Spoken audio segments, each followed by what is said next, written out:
As a society, I feel like we do a very poor job in telling our moms what's normal and what's not normal. So I'm here to answer all of your postpartum questions. So if you've ever wondered, am I gonna ever feel normal again? Or am I gonna leak urine every time I laugh, cough, or sneeze? Is sex gonna be painful forever?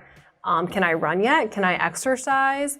Or even questions like, are my organs falling out? These are scary questions, and I don't bring these up to scare you, but just so that you know that these are real questions that my patients ask me all the time. If you're experiencing any of these dysfunctions, we are here for you. So during this workshop, the whole purpose is to really answer your questions and to help teach you how to advocate for your own health, make you feel strong and in control of your body again. I think one of the big positives of women that go through postpartum pelvic floor physical therapy is that they just feel more like themselves.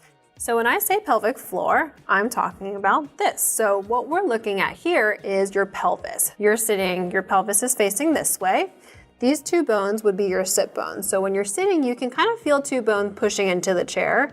Those are your sit bones. What pelvic floor is it's this hammock of muscles, as you can see, that covers this whole area. So from your two sit bones, it goes out to the side, from your pubic bone up front to your tailbone. So this whole area is what pelvic floor is. And as you can see, the pelvic floor is made up of a lot of muscles. So just like any muscle in your body, like your bicep, your quad, the pelvic floor can get tight. It can have knots in there.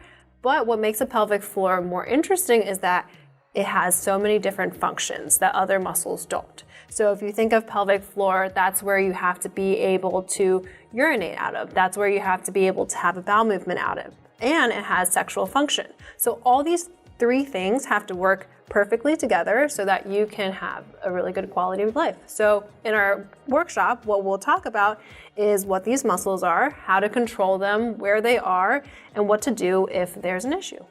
I look forward to seeing you at our workshop so we can all learn how to be strong as a mother.